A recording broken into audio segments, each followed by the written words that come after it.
Ryan! Kung updated ka sa mga bali-balita tungkol sa kotse, may trending na car buying scam story sa social media. Pinost to ni Dayan Faraon na nakatag sa kanyang pages na may 288,000 at 233,000 followers. At yung post na yon nagkaroon ng 14,000 likes, 1,000 comments, 4,400 shares.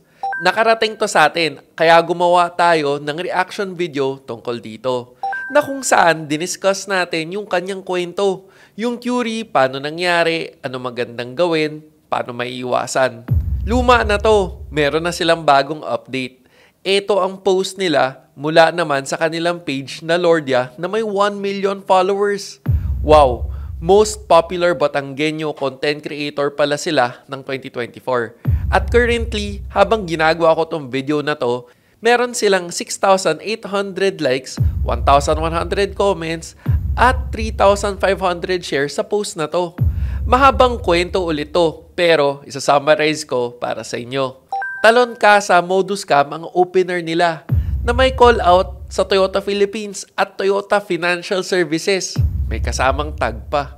After daw kasi ng post nila nung nakaraan, madami rin ang naglabasan na iba pang nawalan ng kotse dahil sa pagkagat na mas murang presyo at terms ng Talon Casa.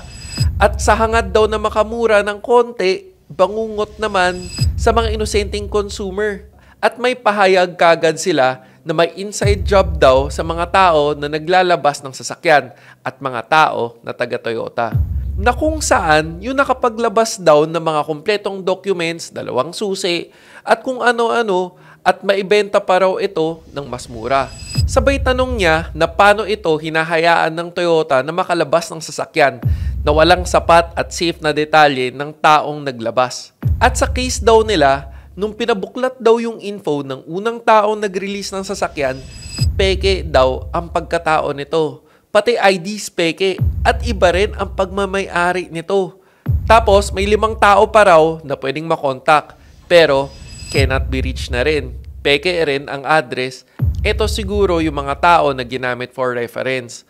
At kung isipin daw, bakit hinahayaan ng Toyota mailabas ang sasakyan ng fake IDs, fake address? Dapat daw matinding investigation bago makalabas ng auto. Dito pa lang, bagsak na ang Toyota. Tapos hinahayaan na lang daw ang mga tao na mabiktima dahil sa kapabayaan at bibiktimahin daw ulit ng Toyota ang nabiktima. Pahayag pa nga nila na you should be responsible for your actions at napakadaya daw na kunin ng sasakyan dahil nailabas daw ng walang detalye ang sasakyan. Dagdag na rin nila na after mabenta ng 1 year ang sasakyan sa ibang tao, dun lang daw nila nalaman na hindi bayad ang sasakyan ng kahit 1 buwan.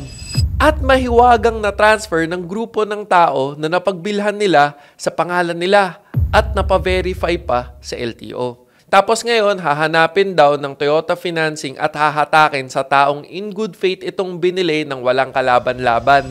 Imbis na habulin yung original na nakapag-release. Tapos walang awa ang pagkuha at dito naman may matinding pahayag na naman na Toyota Financing naman ang may kasabwat na HPG. At ito naman ang kwento nung napagbentahan nila o yung gumamit ng sasakyan ng 1 year. Sinundan daw sila para magpakilala yung taga-TFS at kailangan na isurrender sa HPG. At dahil sa takot, sumunod na lang ang new owner. Kahit sa batas ay bawal ito i-impound kapag wala daw court order. At may convo pang shinare nung dumating yung napagbentahan at yung TFS kuno sa HPG. May Police 1, may Police 2, bakit tinawag? Kay Sergeant pala tinawag. At nung dumating pa daw si Sergeant, sinabihan na wag daw uulitin yung sinabi kasi kundi babalikan. Tapos lahat daw ng to, kwento ng napagbentahan nila Lordia. At sila na ang pinapirma ng voluntary surrender na may nakasulat na kumonsulta daw sa attorney na kumbaga may mga nakasaad sa pinipirmahan na mga pangyayari na hindi naman nangyari para safe ang mga nag-impound ng kotse. Tapos wala din daw ticket na binigay. At kung siya raw yung tatanungin, malinaw daw na may some kind of commission ang HPG sa TFS kuno. Kasi kinuha yung ORCR na orig from LTO na nakapangalan sa kanila mula sa napagbentahan nila. At nung nag-consult daw sila sa attorney, bawal daw ito. At pwede ilabas ang sasakyan kasi walang court order sa intensyon na ibalik daw ito kung kanino nabili. Nung hinanap nila yung original ORCR na nakapangalan sa kanila, nawala na daw ito nung nagkumpiska. Kaya malinaw daw na iniipit sila kasi may komisyon at wala daw pake sa nararamdaman bilang biktima. At may pahayag ulit sa Toyota o TFS na tulungan ang mga naging biktima ng mga nawawalang sasakyan dahil kawawa ang inosenteng consumers. Tapos, para sa mga nakabasa nito, humihingi din daw sila ng kindness para i-share para matigil ang anomalyang ito, kawawa at marami daw nabibiktima. Kung iisipin mo, ang daming twist sa kwento niya, no? Ang dami rin kasing pahayag na kung sino-sino ang mga kasabwat, nakikinabang, inside job, etc. etc.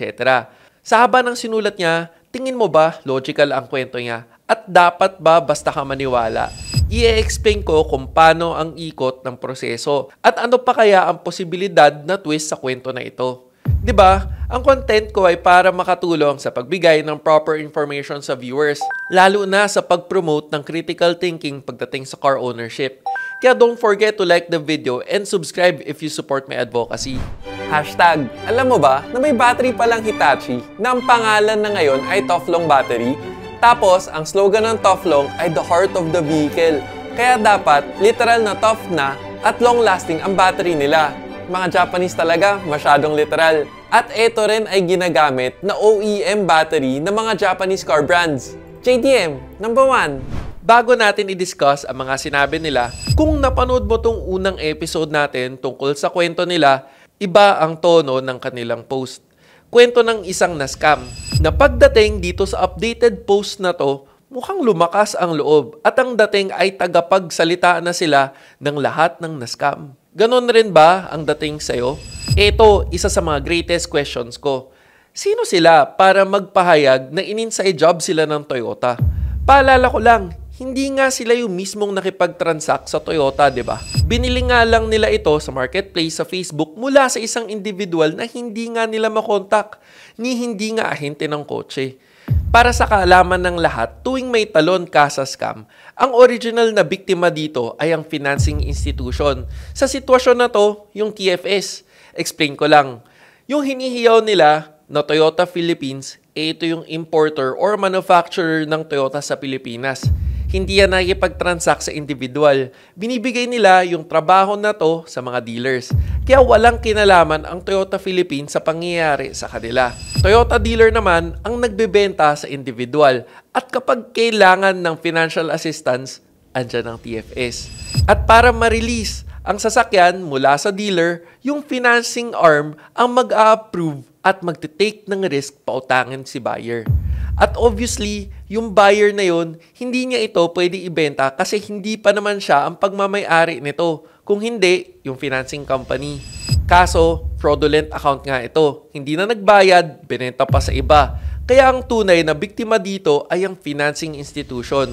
Eto, sure ako 100% sa ganitong sitwasyon, ang legit na ORCR ng kotse na pinag-uusapan nila nasa financing institution. Kasi isa ito sa mga requirements para mabayaran ang dealer ng financing institution. Kaya yung pahayag nila na binibiktima sila ng Toyota at ng TFS, malabo. Uulitin ko, hindi nga sila yung nakipag-transact sa Toyota dealer o TFS. Base sa kwento nila, kung tunay man na TFS to, kinukuha lang naman talaga nila ang property nila. Sila pa kasi talaga ang pagmamay-ari nun. Sana malinaw to. Kagulong mo, men! Speaking of gulong, eto, fun fact. Hashtag, alam mo ba na isa sa comfort factor ng sasakyan mo ay ang gulong? Ito ang Kinto Tires, Japanese technology made in Thailand. Ito ang tires for driving comfort. Maporma pa. At kung gamay mo ang car buying process dito sa Pilipinas, ang daming twist ng kwento nila. Ito naman, isa sa mga twist na naglalaro sa isip ko. Bakit nila pagdidiinan na inosente sila? Pero wala naman nagsasabi na hindi sila inosente sa pagbili at pagbenta ng kotse na talon kasa.